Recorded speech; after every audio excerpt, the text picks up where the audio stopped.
warahmatullahi wabarakatuh.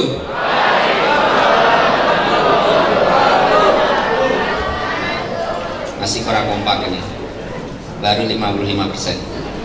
Makan mie ayam di rumah Pak Mamat, makannya dengan saus tomat. Kalau hadirin ingin selamat dunia akhirat, jawab salamnya harus kuat dan hikmat. Assalamualaikum warahmatullahi wabarakatuh.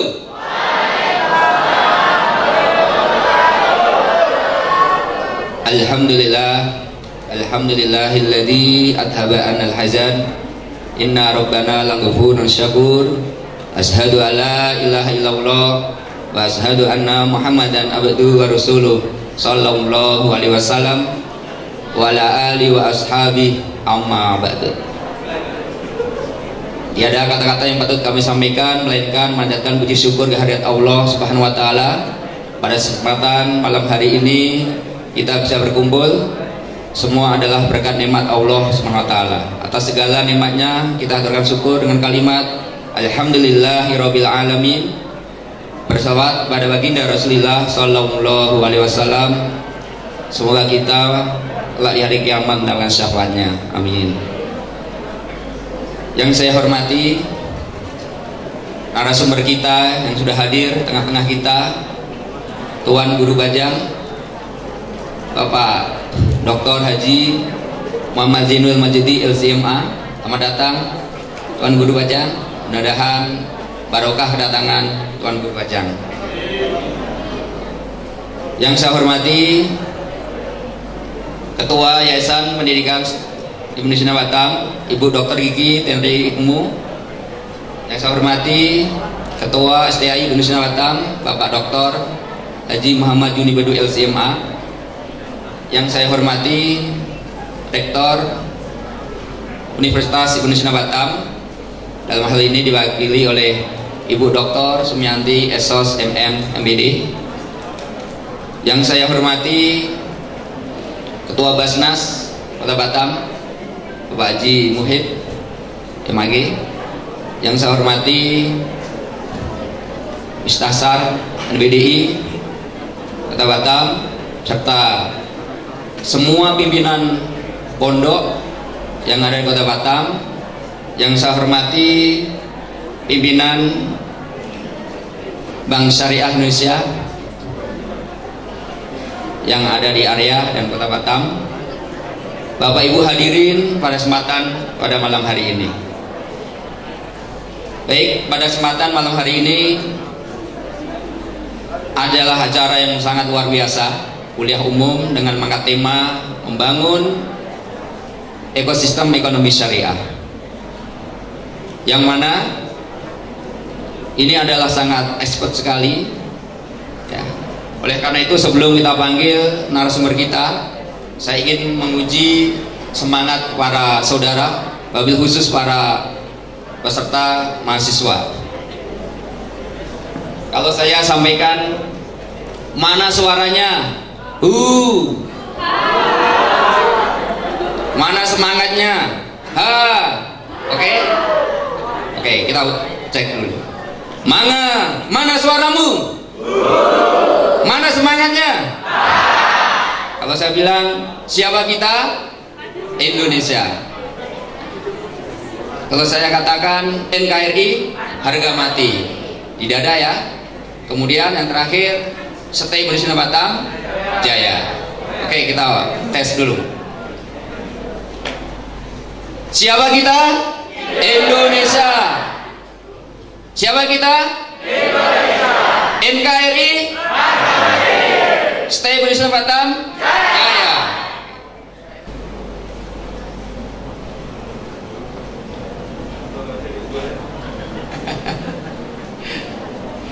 Sebentar Tuan Guru, saya ingin sampaikan yang paling terpenting.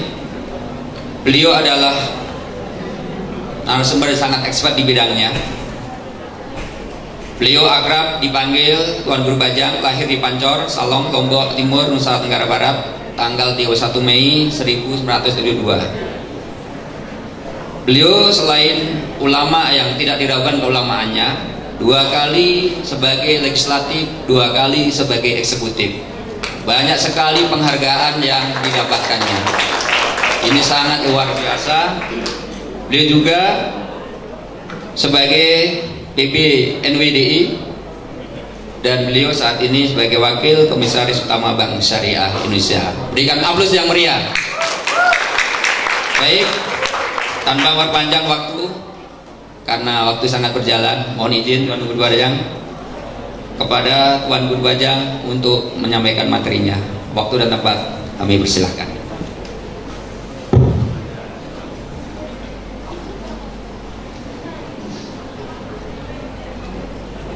Terima kasih. Bismillahirrahmanirrahim. Assalamualaikum warahmatullahi wabarakatuh.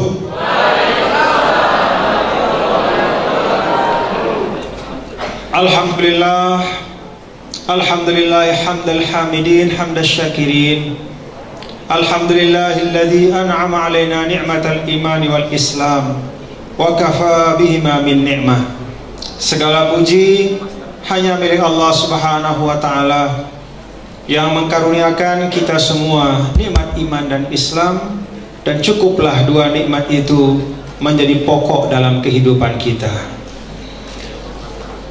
Wassalatu wassalamu ala sayyidina maulana Muhammadin arsalahullahu rahmatan lil alamin, syafi'ul ummah, kashiful ghummah. Salawat dan salam semoga tercurah kepada baginda Rasulullah sallallahu alaihi wasallam yang diutus oleh Allah Subhanahu wa taala sebagai rahmat untuk seluruh alam. Ibnu Sina kampus kita. Ibnu Sina kampus kita. Tempat ilmu dan akhlak mulia. Mari bangun Kepri dan Indonesia. Jangan sampai kalah dengan Singapura.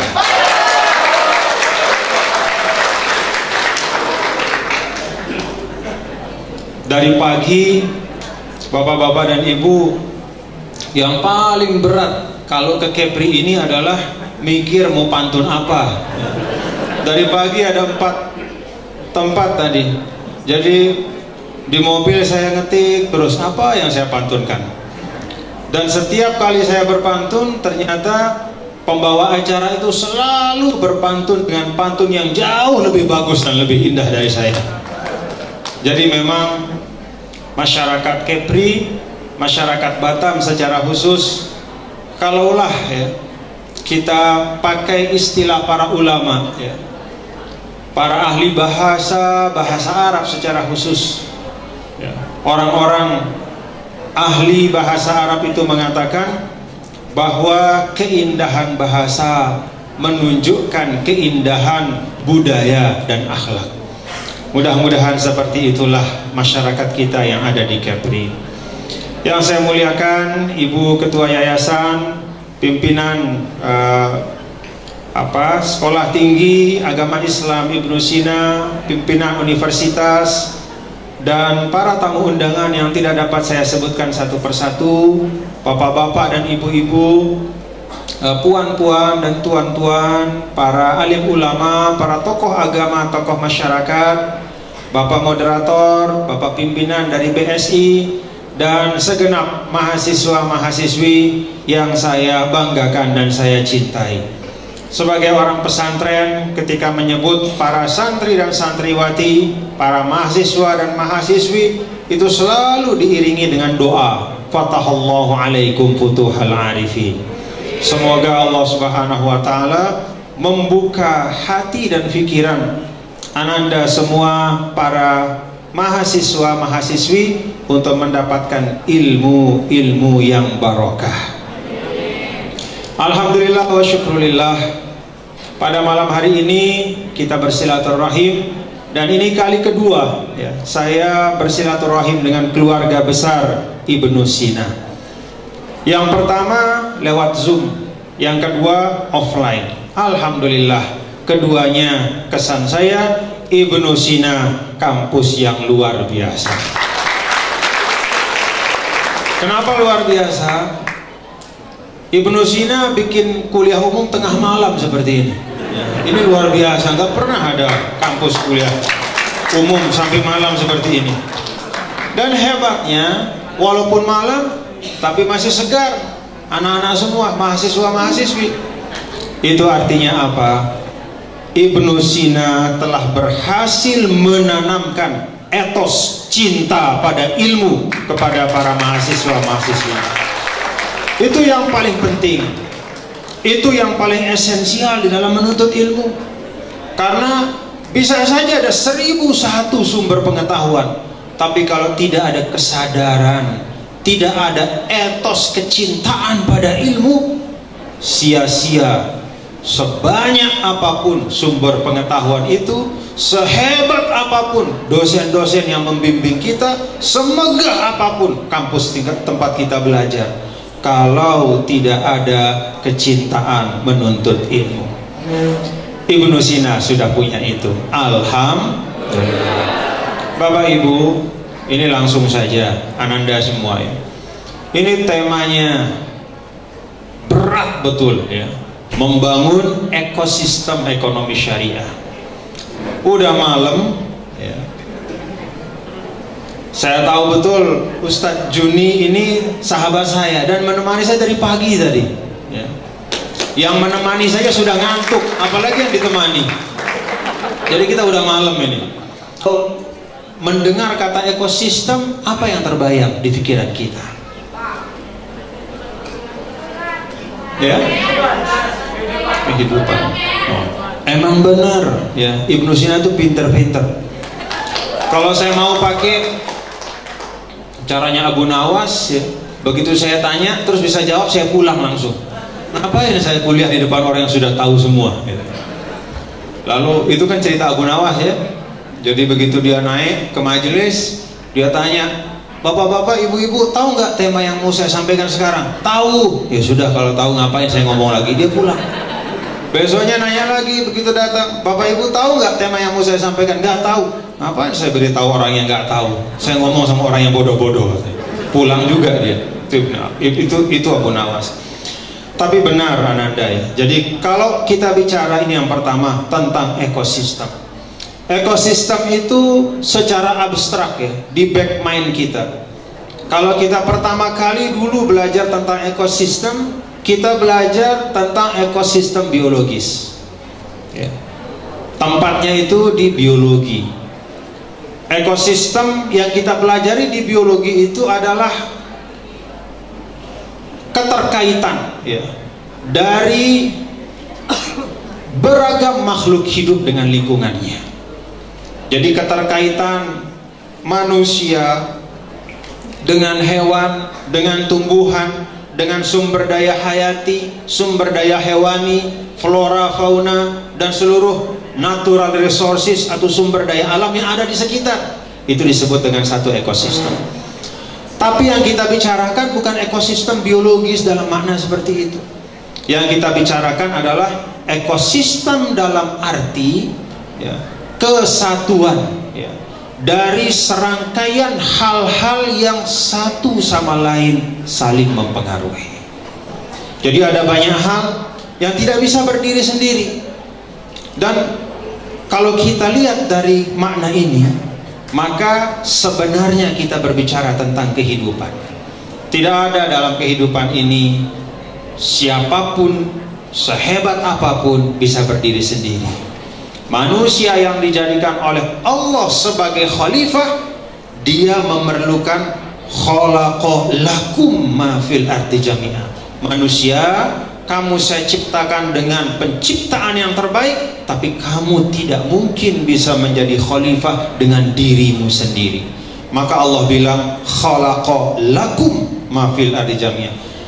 Dia Allah ciptakan semua yang ada di atas bumi ini untuk mendukung agar amanah kekhalifahan itu dapat tertunaikan.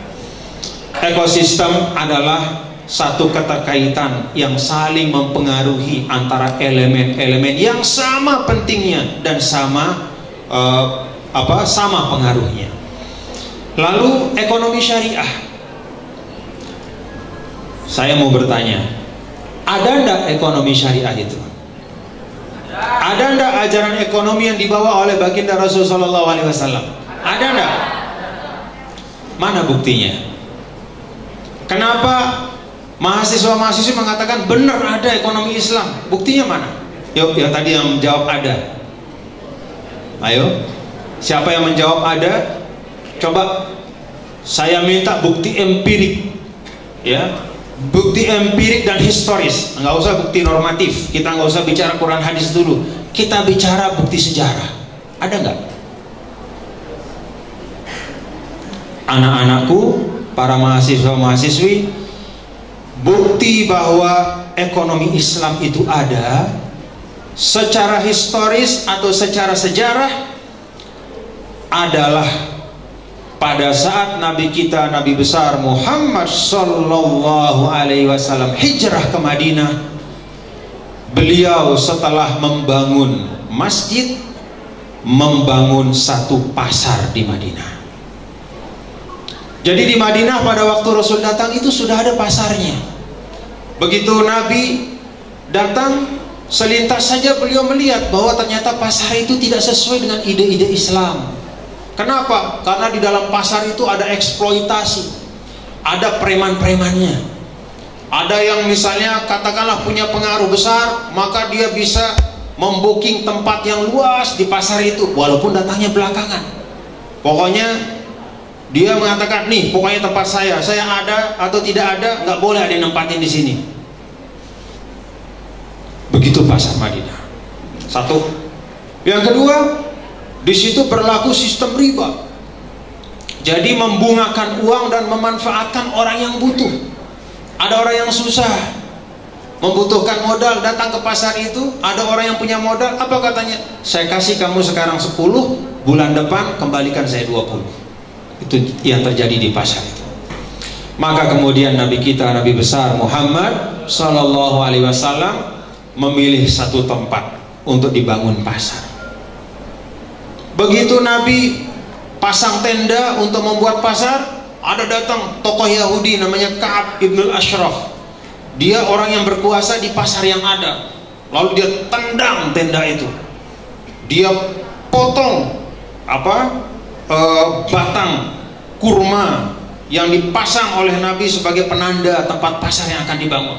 Dia rusak, diancam Nabi supaya nggak usah buat pasar. Apa kata Rasulullah SAW? Gak apa, tempat bukan harga mati ini tempat ini. Yuk kita cari tempat yang lain. Yang penting ide kita untuk membangun pasar itu bisa terwujud. Maka Nabi memilih tempat yang lain, dan di tempat yang lain itulah kemudian dibangun pasar oleh Nabi kita, Nabi besar Muhammad Sallallahu Alaihi Wasallam. Apa pesan beliau ketika membangun pasar itu? La tatahajjaru wala yudrab alaikumul kharaj. Kata Rasul, jangan ada istilah ini tempat saya. Maka pasar Islam itu adalah first come, first serve. Yang datang duluan dia yang punya hak. Gak ada nama kemudian, wah ini pokoknya punya saya, ini kuasa saya. Gak mau tahu, siapapun harus tunduk kepada saya. Dan yang kedua, la yudrob alaikumul kharaj. Tidak ada pungutan-pungutan liar. Tidak ada namanya upeti-upeti tidak jelas. Semuanya transparan, berdasarkan asas saling redho dan tidak merugikan. Itu yang dilakukan oleh Nabi besar Muhammad. Artinya apa? Islam itu punya sistem ekonomi tak? Ada tak nilai-nilai yang ingin diwujudkan oleh Rasul dalam berekonomi? Ada atau tidak? Ada. Tidak mungkin Nabi mau berlelah-lelah membangun pasar sampai kemudian diancam oleh orang Yahudi pada waktu itu, tapi Nabi tidak peduli, kecuali karena sebab bahwa memang Islam itu punya seperangkat nilai dalam berekonomi. Itulah yang disebut dengan ekonomi Islam. Nah Bapak Ibu, Anda semua, jadi kalau pertama pertanyaan tentang ekosistem, ada saling keterkaitan dalam satu kesatuan, elemen-elemen yang saling mempengaruhi. Lalu yang kedua tentang ekonomi Islam, ada nggak? Ada tatanan nilai. Pertanyaannya, Kalau kita bicara tatanan nilai, bisakah tatanan nilai itu terwujud tanpa adanya manusia yang melaksanakan? Bisa apa enggak? Bisa apa enggak? Ketika Al-Quran menyampaikan Alif Lam Mim Dzalikal Kitabu La Raiba Fihi Hudal Lil Muttaqin, Al-Quran membahasakan dirinya sebagai petunjuk. Apakah bisa petunjuk itu hadir dalam kehidupan kalau tidak ada orang yang mengamalkan? Bisa enggak? Bisa enggak? Ini udah mulai ngantuk. Bisa enggak? Saya juga ngantuk ini, cuman saya kan di depan gak mungkin tidur ya. Jadi tolonglah, kalau saya nggak bisa tidur, yang di belakang juga boleh tidur ya. Kita harus solider. Nah, karena itu ananda sekalian, ketika bicara tentang ekonomi Islam, ada nilai-nilainya dan harus ada orang-orang yang memperjuangkannya. Karena itu kuliah umum pada malam hari ini adalah sebenarnya gugahan kepada ananda semua untuk pertama memahami tentang nilai-nilai ekonomi Islam itu apa. Apa sih yang dibawa oleh Islam di dalam berekonomi? Coba lihat di dalam 6.634 ayat Al-Quran, bukan ayat tentang puasa yang paling panjang, bukan ayat tentang sholat yang paling panjang, tapi ayat yang paling panjang yang penuh satu halaman adalah ayat 282 dari suratul Baqarah, ayat tentang hutang piutang, transaksi keuangan. Artinya penting. Kalau Allah mementingkan, kita jangan menomorduakan. Kalau Allah memprioritaskan, jangan kita abaikan. Kalau Allah sudah memprioritaskan seperti itu, artinya apa? Oh, ternyata masalah ekonomi ini masalah yang sangat penting. Karena itu saya menggugah anak-anak semua, para pelajar, para mahasiswa-mahasiswi, yuk pahami ekonomi Islam itu. Lalu kemudian perankan diri kita menjadi bagian dari ekosistem itu. Kalau misalnya ekonomi Islam itu membutuhkan aktor dari A sampai Z, jadilah kita B, C, atau D, atau E, atau F. Tapi jangan sampai kita nggak ada di situ. Jangan sampai kita goib. Jangan sampai kita absen dari ekosistem itu. Bagaimana pertanggungjawaban kita di depan Allah? Nanti Allah tanya, saya punya tatanan nilai yang dibawa oleh Rasul saya, diwujudkan oleh Rasul saya dalam perjuangannya di Madinah, lalu saya wariskan melalui teladan Rasul, melalui Al-Quran kepada kalian semua, wahai umat Islam. Pertanyaannya, apa peran Anda di dalam ekosistem itu? Nah, ini yang menurut saya penting untuk kita pikirkan ke depan ya. Kalau kita bicara ya, ini bicara tentang peran. Saya apa yang bisa saya lakukan dalam ekosistem itu? Kalau kita bicara ekonomi syariah dalam ekosistem itu ada individu-individu, ada institusi-institusi, dan ada regulasi-regulasi. Itu sederhananya. Ada orangnya, ada aturannya, dan ada lembaga-lembaganya. Ada lembaga, misalnya kalau di Indonesia kita patut bersyukur ya, para mahasiswa-mahasiswi, walaupun ini bukan negara Islam Indonesia, tapi negara Pancasila, tapi alhamdulillah nilai-nilai ekonomi Islam itu banyak sekali sudah terwujud dan diobjektifikasi menjadi undang-undang dan peraturan negara. Maka untuk sektor perbankan sudah ada undang-undang perbankan syariah. Untuk asuransi sudah ada bahkan undang-undang sukuk, yaitu surat hutang negara berbasis syariah. Ada juga undang-undang jaminan produk halal. Ada juga undang-undang wakaf, undang-undang zakat, undang-undang apa lagi? Banyak sekali. Undang-undang haji dan semuanya, yang semua berada pada satu ekosistem ekonomi syariah. Undang-undangnya udah cukup. Kalau kita bicara institusinya atau lembaganya, ada apa enggak? Ada, dan semakin banyak, semakin kuat, semakin besar. Untuk perbankan misalnya, ada Bank Syariah Indonesia, itu institusi. ada baitul mal wa tamwil, ada asuransi syariah, ada koperasi syariah, dan banyak sekali yang menjadi bagian. Ada Baznas, ada lembaga amil zakat, infak sedekah, dan banyak lagi yang menjadi bagian dari ekosistem itu. Nah, kita sebagai individu, mari kita berperan di situ.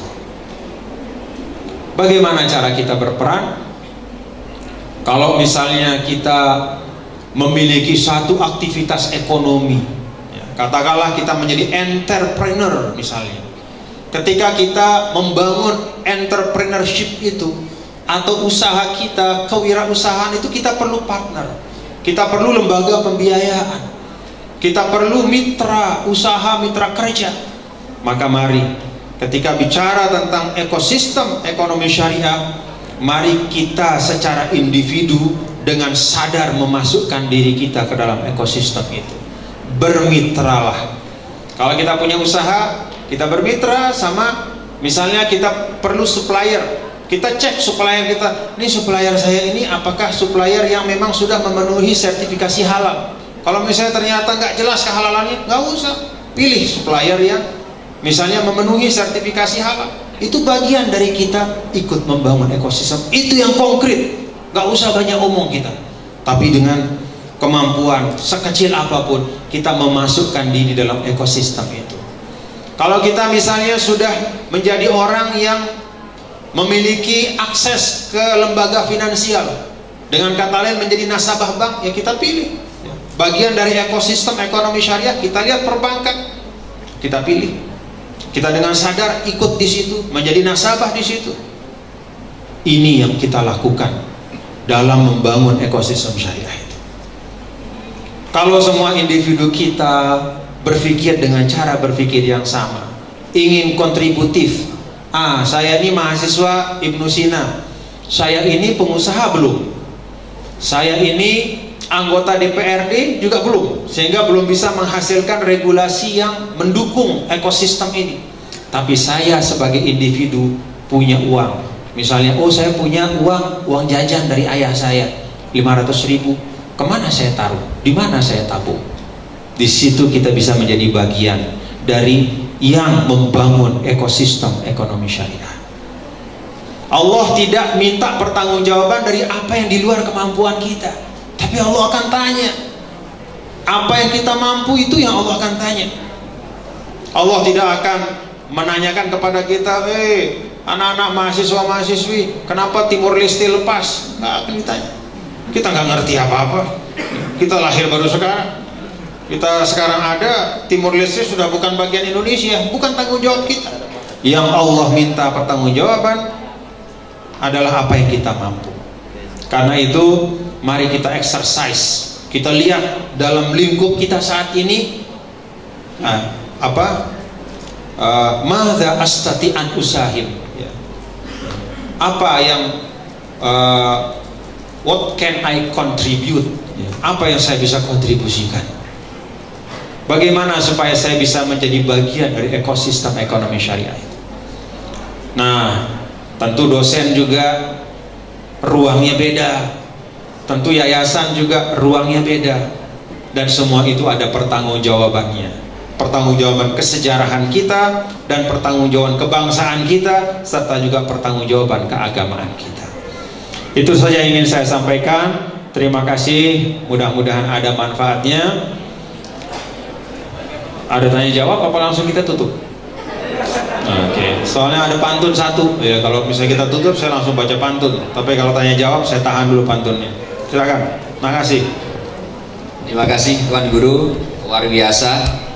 Jadi para hadirin peserta, wabil khusus mahasiswa, ini ada yang offline dan ada yang online ini, Tuan Guru.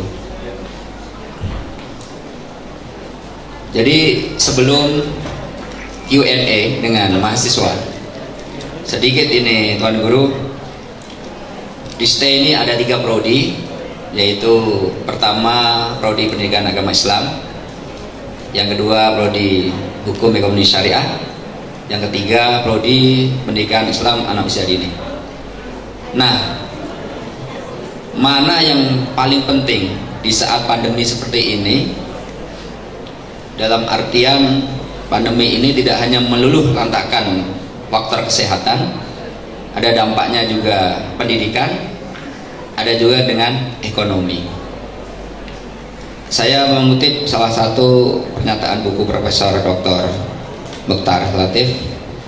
Dalam hidup itu ada 4 hal, yaitu kita hidup itu memang harus punya ilmu, yang kedua harus cerdas, cerdas dan terarah, yang ketiga harus punya relasi ataupun link hubungan, yang terakhir harus punya duit. Nah, mungkin malam hari ini yang dikupas pada kesempatan kuliah umum ini adalah tentang membangun ekosistem ekonomi syariah. Bagaimana kiat-kiat di antara aspek-aspek tadi itu mana yang paling penting? Sebelum Q&A nih, Tuan Guru.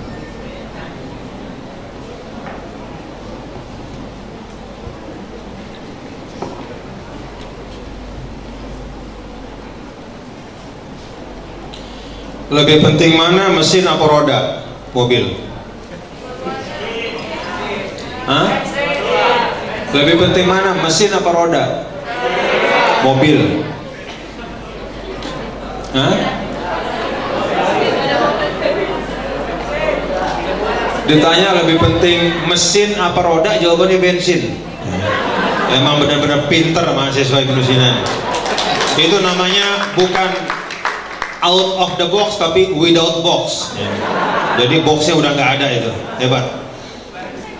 Nah, ya, mana yang bisa jawab? Mesin apa roda? Hah? Sama pentingnya, ya. Karena mobil tanpa mesinnya bukan mobil namanya. Kan mobil itu dia harus bergerak dan yang menggerakkan kan mesin. Lalu mobil tanpa roda ya juga bukan mobil. Ya pajangan bodi namanya itu. Ya, bukan mobil. Artinya apa? Saya orang yang meyakini bahwa pendekatan fungsional yang menurut saya dilakukan oleh Nabi kita, Nabi besar Muhammad SAW di dalam menata masyarakat Madinah adalah pendekatan yang terbaik.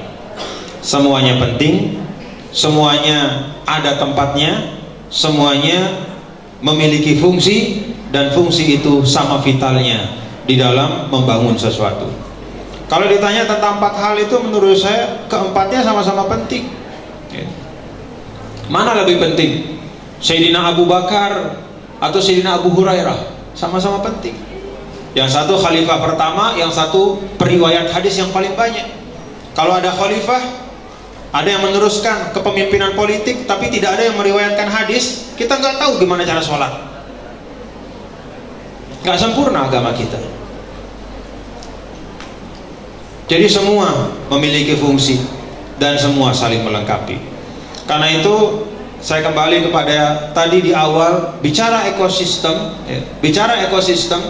Saya tadi menggunakan ilustrasi manusia. Kan sering kali kita mengatakan manusia makhluk yang paling mulia. Iya, tapi kemuliaan manusia itu takkan terwujud kecuali kalau dia disupport oleh makhluk yang paling kecil, termasuk hewan-hewan melata yang namanya semut dan yang lebih kecil itu. Dia bekerja dengan fungsinya sehingga bumi ini menjadi tatanan dan ekosistem yang sempurna. Oleh karena itu semuanya penting, termasuk mahasiswa Ibnu Sina. Ya. Tadi saya sampaikan bahwa siapa bilang Pak Anton sebagai kepala BSI itu lebih penting dari Ananda semua? Enggak. Beliau penting pada posisinya, Ananda juga penting pada posisi Ananda semua. Kita ini punya peran yang semuanya sama-sama penting. Karena itulah Allah mengatakan laqad walaqad karramna bani Adam. Jadi kemuliaan yang Allah berikan itu kepada jenis manusia, tidak langsung kepada orang si A mulia, si B enggak, tapi jenis manusia. Artinya apa? Modal kemuliaan itu sudah Allah berikan kepada kita masing-masing. Ya, secara batasan minimal itu ada. Tinggal bagaimana kita mengembangkannya, melipat gandakannya, mengaktualisasinya, itu bergantung dari ikhtiar dan kesungguhan kita semua. Wallahu a'lam bishawab. Silakan satu pertanyaan saja dah, ya Pak. Ya silakan. Moderator. Panitia tolong dibantu untuk. Atau saya yang nanya? Ya, coba yang dari sana. Pojok, Pak Mis. Oh, oke, ya. Ya. Kalau pertanyaannya bagus, saya kasih buku. Mana bukunya tadi? Nah, ada gift. oh, ada buku. Ada tuh. gift dari Nih buku. Sekte Indonesia Batam, Tuan Guru. Ya. Nah, yuk. Izin 3 Silakan. pertanyaan. Ya, Izin boleh. 2 pertanyaan boleh. Oke, Yuk. sesi pertama kita buka 3 saja, biar singkat. Singkat, jelas, padat. Yang paling bagus adalah yang singkat. Ayo, Nanang, silakan. Bismillahirrahmanirrahim. Assalamualaikum warahmatullahi wabarakatuh. Waalaikumsalam warahmatullahi wabarakatuh. Izin Tuan Guru, perkenalkan nama saya Nanang Kurniawan dari mahasiswa Hukum Ekonomi Syariah semester 6. Alhamdulillah juga diamanahkan sebagai Dewan Mahasiswa Sekolah Tinggi Agama Islam Ibnu Sina Batam. Hebat. Udah setengah 10, suaranya masih gede. Siap. Izin Tuan Guru, sebelum saya bertanya, mau coba pantun juga nih buat Tuan Guru. Jalan-jalan ke Lagoy Bintan, jangan lupa mampir ke Tanjung Pinang. Kami ucapkan ahlan wa sahlan kepada Bapak Tuan Guru Bajang. Alhamdulillah. Satu lagi Tuan Guru. Anak raja, izin Tuan Guru. Iya. Anak raja pergi berburu. Pergi berburu dengan pisau. Salam simpuh kami ke Tuan Guru karena telah sudi hadir di kampus hijau. Nah, ini udah buku deh, nggak usah nanya deh. Buku deh, cepetan. Nih, cepetan, ambil buku deh, cepetan nih. Oh, iya. Nggak usah nanya dulu sini. Nggak, sudah sini. Nih, sebelum saya berubah pikiran. Nih, saya kasih buku karena sudah lelah membuat 2 bait pantun. Ya. Nah, dia minta foto dulu, boleh? Yuk kita foto.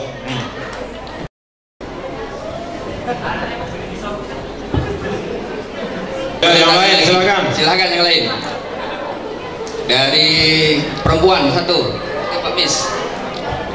Siapa itu? Oke. Ayo nak, silakan nak. Singkat, 1 menit. Bismillahirrahmanirrahim. Assalamualaikum warahmatullahi wabarakatuh. Oke, baik. Perkenalkan, saya Iza Fadatul Amalia dari PIAUD semester 6. Di sini saya ingin bertanya. Ketika melihat tema di situ, maka saya ingin menanyakan bagaimana cara membangun ekosistem ekonomi dalam pendidikan Islam anak usia dini, sehingga tadi yang disampaikan oleh Bu Marlin selaku Wakil Gubernur, pada tahun 2024 mendatang kita akan diisi oleh generasi-generasi muda, sedangkan kita yang ada di ranah PIAUD, kita harus mengambil peran itu. Dan bagaimana cara ini kita lakukan sebagai pendidik PIAUD? Pintar, alhamdulillah, hebat betul ya. Masih mahasiswa sudah mikir bagaimana nanti kalau sudah lulus melaksanakan tugasnya. 1 lagi. Hebat nak. Ya. BAI. Jamal. Singkat ya.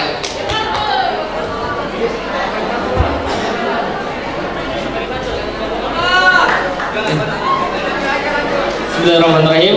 Assalamualaikum warahmatullahi wabarakatuh. Izin bertanya kepada Bapak Dokter.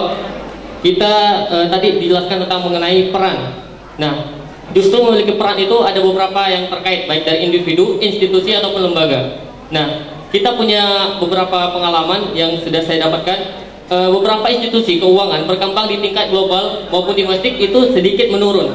Nah, kemudian yang saya dapatkan informasi bahwa ekosistem ekonomi syariah malah justru menaik. Yang saya pertanyakan, bagaimana cara mengkader SDM dalam yang bergerak dalam institusi ataupun lembaga untuk menaikkan ekonomi syariah. Oke, seperti itu. Dan sedikit ada pantun dari saya. Alhamdulillah, buku lagi nih. Yuk, cepetan. Jalan-jalan ke Kota Bintan. Saya laki-laki jadi tampan. Jalan-jalan ke Kota Bintan. Apanya? Jangan lupa mampir ke pasar ikan. Terima kasih atas ilmu yang telah disampaikan. Semoga Tuan Guru selalu diberi kesehatan. Alhamdulillah. Assalamualaikum warahmatullahi wabarakatuh. Ntar bukunya sekalian ya. Jadi gini. Nah, ini siapa tadi? Iza ya? Iza. Gini. Tadi saya sampaikan nak ya, bahwa ekonomi Islam atau ekonomi syariah ya, itu yang paling esensial adalah tatanan nilai. Kalau kita bicara tentang tatanan nilai yang dibawa oleh ekonomi Islam ya, yang paling mendasar itu kejujuran, keterbukaan, tidak ada pat gulipat, menyembunyikan aib barang untuk mendapatkan keuntungan yang lebih. Tidak ada eksploitasi, memanfaatkan kesulitan orang untuk mendapatkan keuntungan yang lebih.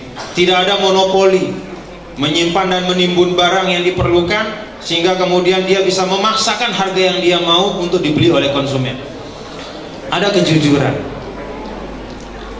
Kalau Ananda menjadi pengajar untuk pendidikan anak usia dini, maka bangun kesadaran tentang berekonomi syariah melalui penanaman nilai-nilai mendasar itu. Ajar anak-anak di usia dini itu mencintai kejujuran. Ajar mereka mencintai keikhlasan dalam menolong tanpa pamrih.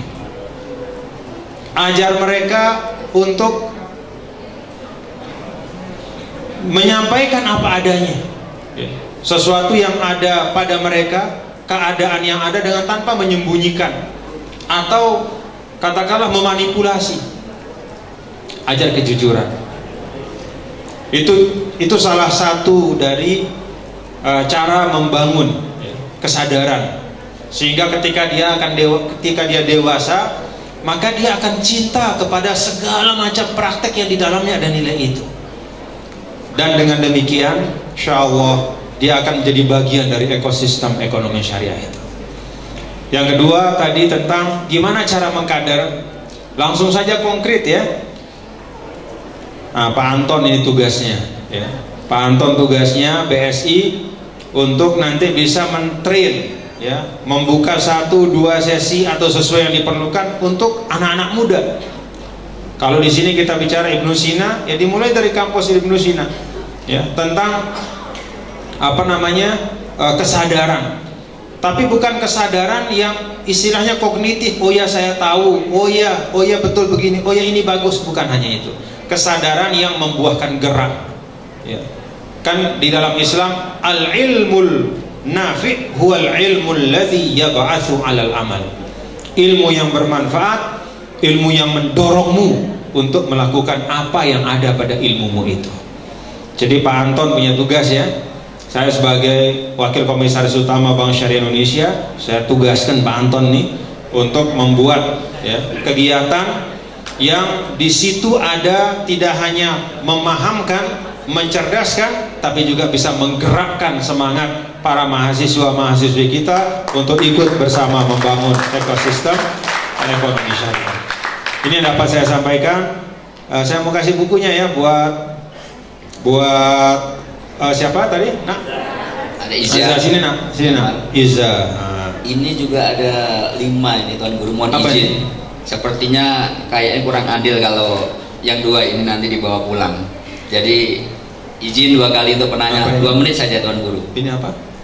Ini untuk gift dari iya. dari panitia. Dari panitia. Kepada peserta. Saya kasih langsung ya. Silakan Tuan Guru. Ini judulnya TGB Nomics. Nah, ini ditulis merekam ikhtiar-ikhtiar yang dulu ketika saya berkhidmat sebagai gubernur. Dibaca ya. Makasih.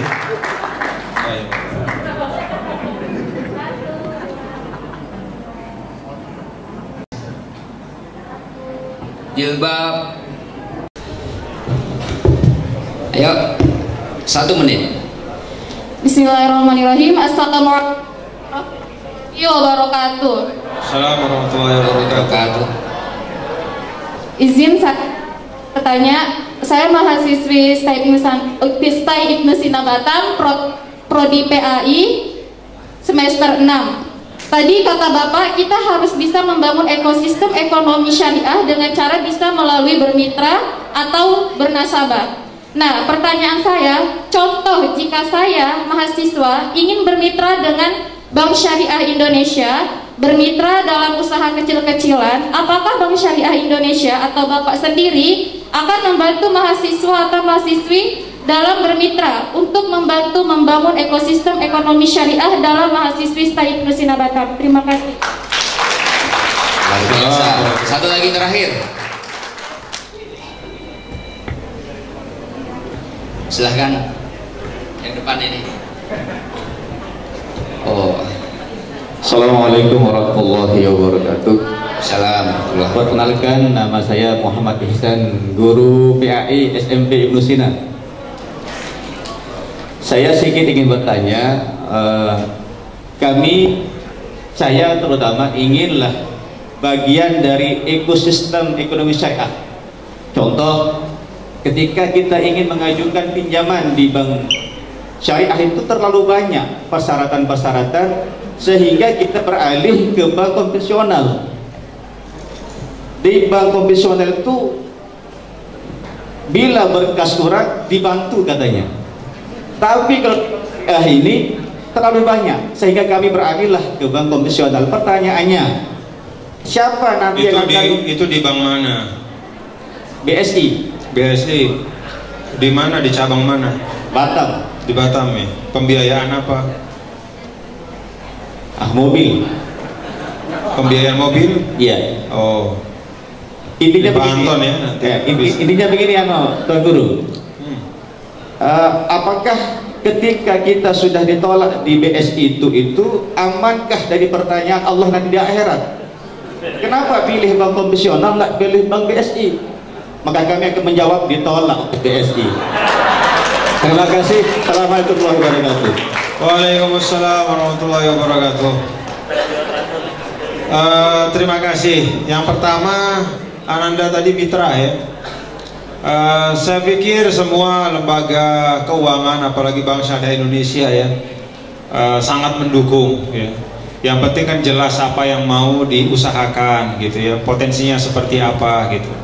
Karena kan bank ini juga menyalurkan pembiayaan yang bukan uang pribadinya gitu ya, tapi itu adalah dana publik ya. Bank itu kan lembaga penghimpunan, dia tidak meminjamkan kalau bank syariah, tetapi memberikan pembiayaan ya. Dengan kemudian ada perikatan, ada perjanjian yang disesuaikan ya dengan tuntunan-tuntunan syariah. Jadi jawabannya iya, pasti, selama memang usaha itu adalah usaha yang memang baik dan ada dasarnya ya. Yang kedua tentang urusan dengan bank syariah.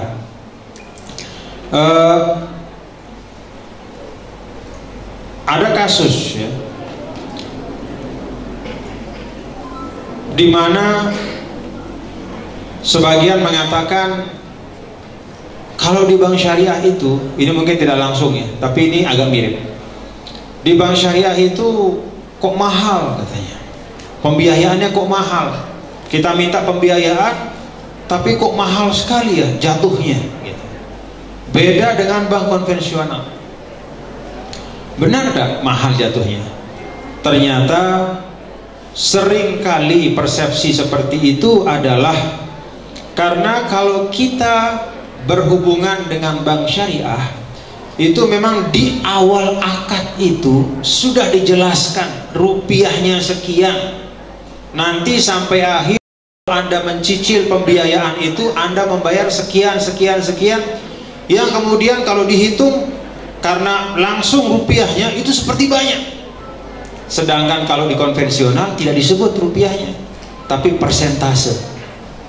Jadi tidak dihitung rupiahnya tapi persentase. Sehingga kalau persentase itu kan bukan uang, gambaran kita lebih sedikit. Padahal kalau dihitung di ujung bisa jadi dan kemungkinan besar jauh lebih besar dibanding apa yang sudah ditetapkan di awal. Ini juga pertanyaan mendasar. Kita kadang sebagai umat Islam itu ketika diajak untuk dari awal ya, seperti sistem Islam itu dari awal udah jelas, tidak ada goror, tidak ada tipu menipu, sehingga jelas rupiahnya berapa. Kita merasa berat, kok sekian, kok sekian. Tapi ketika kita ditutup-tutupi ya, dalam arti bunganya sekian, bunganya per bulan sekian, bunganya per tahun sekian, kita ikut karena kita merasa tidak berat, tidak ada sebutan rupiah di situ. Padahal kalau dihitung sampai akhir, oh ternyata akumulasinya itu lebih besar daripada yang ditentukan di awal. Ini juga menyangkut kebiasaan kita. Kebiasaan kita. Apakah bisa misalnya kalau bisa dalam arti bisa nggak Bank Syariah itu main nakal misalnya? Nggak usah sebut jumlah, tapi sebut saja persentase misalnya. Kan bisa-bisa saja, tapi kan tidak boleh dalam Islam. Kan kita diajar untuk fair dari awal. Bagi hasil, kalau ada margin kelebihan, berapa yang diambil oleh bank itu dari awal sudah jelas. Oh Pak, ini pembiayaan 1 juta. Nah, bank itu akan mengambil margin dari pembiayaan ini 250.000. Jadi total kewajiban Bapak 1.250.000. Kok besar sekali gitu. Beda dengan Pak, ini Bapak minjam 1 juta, bunganya 15%. 1 juta saja yang kita ingat, 15%-nya lupa. Padahal begitu dijumlah 1 juta plus 15% per tahun, begitu 3-4 tahun, oh ternyata jumlahnya jauh lebih besar. Ini tentang kebiasaan. Kalau kita mau mengikuti tuntunan, ya memang semua harus jelas dari awal. Ini satu ilustrasi saja. Tapi kalau untuk kasus spesifik seperti tadi, menurut saya nanti bisa didalami ya Pak Anton ya. Kalau hal seperti itu, setahu saya ya, tentu Bank Syariah Indonesia juga tidak akan menyulitkan ya. Kalau misalnya ada proses, ya proses itu adalah dokumen-dokumen yang memang secara baku itu diperlukan di dalam proses ya, agar tidak terjadi masalah. Jadi menurut saya nanti kalau memang ada yang seperti itu, ya nanti Pak Anton bisa menugaskan ya, atau Pak Anton sendiri untuk bisa diskusi dengan beliau untuk bisa sampai pada solusinya. Tapi sekali lagi memang, yuk kalau kita memang mau dari awal ya tenang, kita tahu kewajiban kita berapa, konkret, real, sampai rupiahnya berapa, itu jauh lebih baik ya, daripada kemudian ada hal-hal yang menurut kita ya, seakan-akan kita dapat keringanan, tapi dari sisi agamanya bermasalah, dan dari sisi realnya pun sebenarnya beban kita itu jauh lebih besar. Ini sekedar ilustrasi saja. Demikian, terima kasih Bapak-bapak dan Ibu, Ananda semua. Saya pikir cukup banyak ya yang kita telah diskusikan pada malam hari ini, dan Ananda semua juga menyampaikan pertanyaan-pertanyaan, masukan-masukan yang menurut saya sekali lagi menunjukkan dan mencerminkan bahwa mahasiswa, mahasiswi Ibnu Sina itu memiliki kualitas yang istimewa. Alhamdulillah. Terima kasih, senang bisa silaturahim. Allahumma fiq wal hadi ila sabilir rasyad. Assalamualaikum warahmatullahi wabarakatuh. Assalamualaikum warahmatullahi wabarakatuh. Terima kasih. Bukunya ya, Tuan Guru, mohon izin ya. Bagi yang bertanya tadi ada 5 orang, minta tolong ke depan. Ini ada gift. Sambil berfoto bersama dengan Tuan Guru, minta tolong didampingi dengan Pak Ketua, dokter semuanya yang hadir di depan, Ibu Dr. Sumianti, Pak Kiai, Pak Anton, Ibu Henry, ya. Sini silahkan. Ini ada gift ini yang sangat luar biasa.